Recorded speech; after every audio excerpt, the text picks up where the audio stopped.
And I always knew that it was going to be something and it was going to do something for me. I'm just like in my gut feeling. But I think, I never expected it to go #1 or to blow up the way it did at all. I knew it was going to change my life in some way, but I didn't expect it to be like this at all. I think because people can relate to it. I think we've all been there before, whether it was a party or just an event or somewhere that we felt uncomfortable. I think we've all felt out of place at some point in our lives, and that's why people can relate. A lot of people feel like outsiders, and I definitely felt like one when I was growing up, so that's why a lot of those aspects of my life traveled onto the album. And I think I do want it to not only be for outsiders, but just for people who maybe feel like they're out of place or they're trying to figure out life. I just hope that it can help. My parents instilled many values in me growing up, and having the people around me that I have, and just I think it mainly started from my parents, just what they taught me and what I've learned as a kid. It just kind of always stuck with me throughout life, and these are just now just instilled in me. These are the values that I live by every day.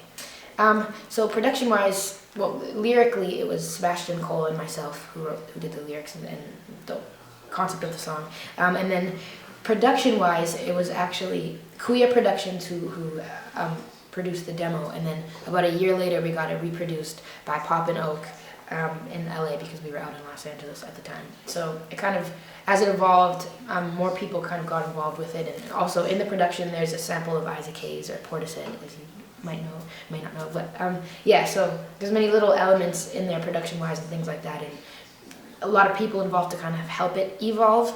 But as far as just like the creation of the song, it was just Sebastian Cole, myself, and then Kuya at the beginning.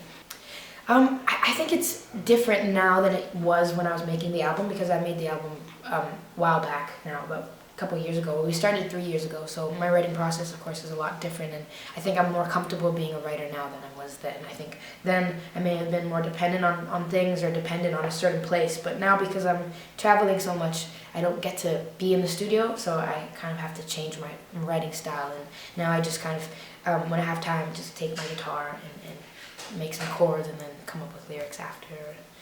It's always a bit different. Well, I'm listening to Troye Sivan a lot. Do you know who Troye Sivan is? He's incredible.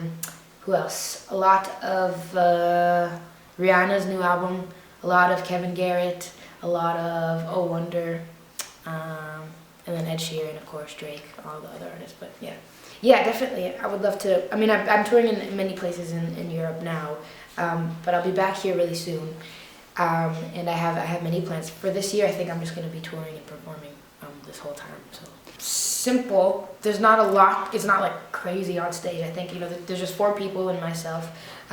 Pretty small and simple, but at the same time, I think all the songs are amplified and they sound really big. And it's about the music more than it is anything, and just ambience. But there's no dancers or anything like too crazy. I think that would make sense. But yeah.